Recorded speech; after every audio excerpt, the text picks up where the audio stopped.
And greetings, my name is Ahmad Taqiyuddin Baharuddin from Bachelor of Occupational Therapy. Today I will explain about scoping review. Okay, what is scoping review? Scoping review is a type of evidence synthesis that aims to systematically identify and map the breadth of evidence available on a particular topic, field, concept, or issue, often irrespective of source, such as primary research, reviews, non-empirical evidence, within or across particular contexts. Furthermore, scoping reviews can clarify key concepts or definition in the literature and identify key characteristics or factors related to a concept, including those related to methodological research. Scoping review are similar to other types of articles within the broader family of evidence synthesis and should ideally include important characteristics such as the use of pre-specific protocol, question, and inclusion or exclusion criteria, a comprehensive search, more than one author, and adherence to guidelines such as the PRISMA statement. Because the main purpose of a scoping review is to explore and describe the breadth of evidence on a topic, pre-specific questions are usually broader in scope, and the evidence base often include multiple types of evidence based on what is available. Beyond simply mapping the existing literature, however, scoping review may also be used to identify or clarify key concepts used in the field or to examine how research is typically conducted in the area. So, what is the difference between scoping review and systematic review? Scoping review shares a number of the same process as systematic review, as they both use rigorous and transparent method to comprehensively identify and analyze all the relevant literature pertaining to a research question. The key difference between the two review methods can be attributed to their differing purpose and aims. The purpose of scoping review is to map the body of literature on a topic area.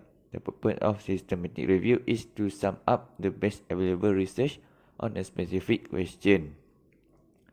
Scoping review identify key characteristics or factors related to a concept.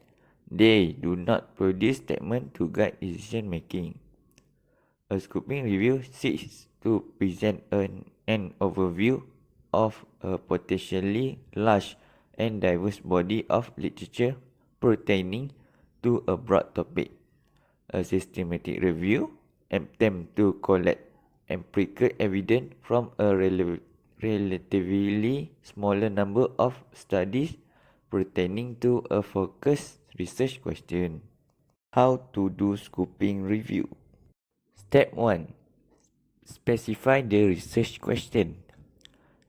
Try to conduct a rapid review to scan the scope of the existing literature. Specify the population, concept, and context.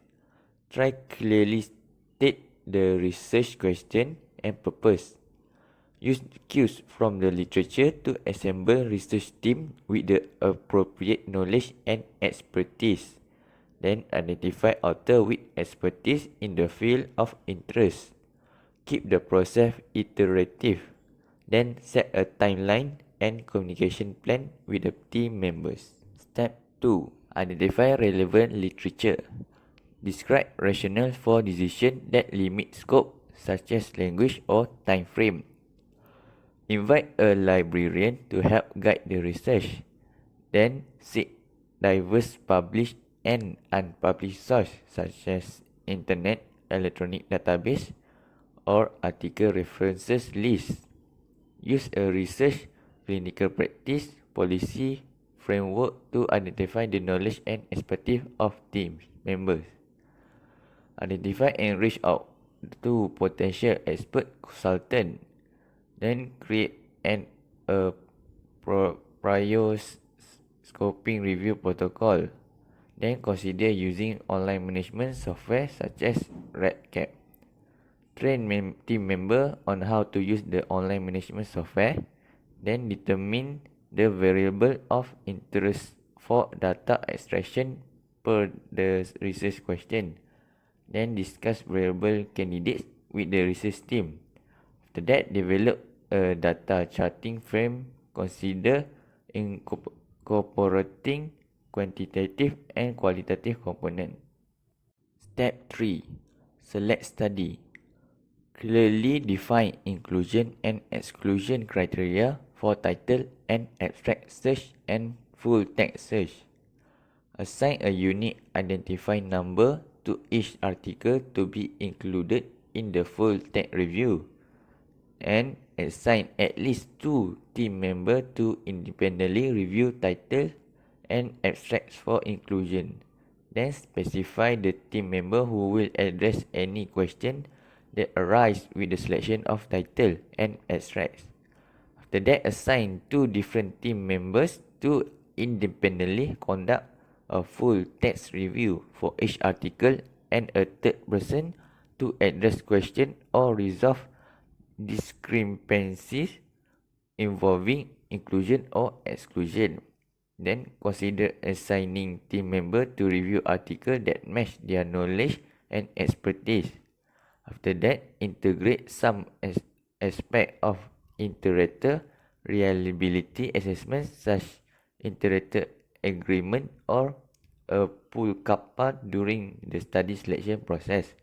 Use the preferred reporting items for systematic reviews and meta-analysis flowchart such as Prisma to enhance reporting transparency.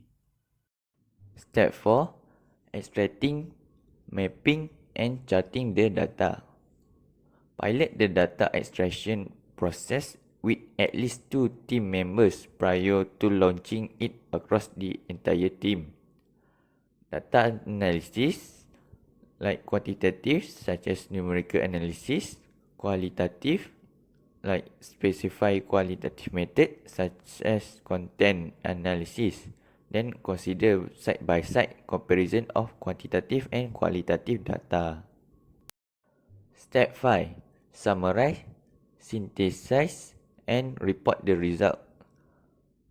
Present findings in chart, table, maps or word clouds. Then relate the findings to the research question and purpose. Discuss section should apply the findings within the context or current trend and future implication for research, practice and policy. Step 6. Integrate expert consultant. Incorporate knowledge from expert and other key stakeholders from the beginning of the scoping review. Articulate rationale for expert consultation. Specify degree of involvement for expert consultant. Then consider consultant participation throughout the scoping review. It is essentially not an optional. How to develop research question.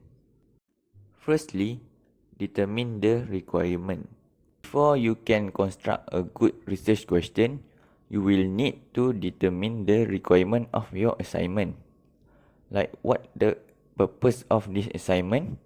Is it to test a proposition? Is it to evaluate set of data? Is it to state and defend an argument?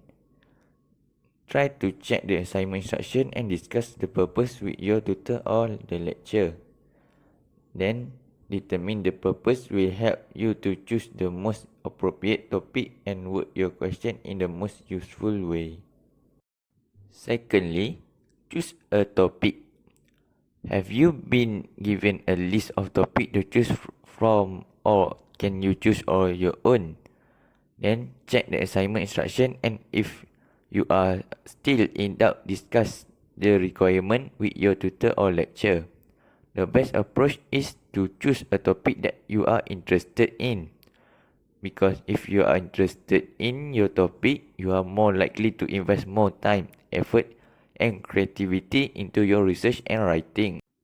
The greater your interest, the more likely it is that you will produce an assignment that it is interesting to read. Thirdly, conduct preliminary research. Before you write your question, it is advisable to read a small number of relevant academic sources. Limit your reading to recently published material and perhaps one or two influential works on the topic. The goal here is to familiarize yourself with the key debates in academic writing on the topic. Reading in order to develop a research question is different from reading in order to answer it. Focus on the main ideas and argument because these are usually found in the introduction and the conclusion. You don't need to read every word or take down extensive notes at this stage, as you will probably come back to the text at a later date. Fourthly, narrow down your topic. Having conducted some preliminary research, you should now be in a position to narrow down your topic. In most cases, you will need to narrow down your focus to a specific issue or debate within the broader topic. This is because it is much more effective to cover a single issue or dimension of a topic in depth than to skim the surface of several. There are several ways that you might go about narrowing down your topic. Like try to think about the subtopics, specific issues, and key debate that exist within the broader topic. Then think about the value of focusing on a particular period of a time, then a particular geographically location, a particular organization, or a particular group of people. Then think about what you want to say in your assignment. What are the key points and arguments that you want to get across? Which subtopic, time frame, or other limitation would allow you to make this point in the most effective way? And finally, write your question. Now that you have narrowed down your topic, you can turn your attention to the wording of your research question. As mentioned previously, the research question must outline a clear task that you will need to complete. Remember that you will need to keep the purpose of your assignment in mind when thinking about the wording of your question, and that the purpose will differ from discipline to discipline. In general, however, a good research question requires you to analyze an issue or problem. How and why questions are therefore more useful than what or described question. Other useful words that you might use are critique, argue, examine, and evaluate. And now apply the PICO or PCC framework and formulating an answerable research question by using the PICO strategy. After you have chosen a general topic to research, the next step is to refine the topic into a clear answerable question. You can try out the PICO method. The PICO method or model walks you through the process of defining clinical question. PICO stands for patient or problem or population, intervention, comparison, and outcome. P stands for patients of certain age or sex, population who may live in a geographic location or those with a similar primary problem. I stands for intervention, and this can include therapies, diagnostic tests, or preventative measures. C is for comparison or control. Are you comparing one intervention to another? And finally, O stands for desired outcome. Okay, now let's take a look at the general topic of ankle sprains in high school athletes. By searching at PubMed for this term brings up thousands of results on a variety of topics to choose. Our goal is to create a focused question that only looks at one of these topics. For example, how do ankle braces compare to balance training in preventing ankle sprains in high school athletes? The population is high school athletes. The intervention is use of an ankle braces.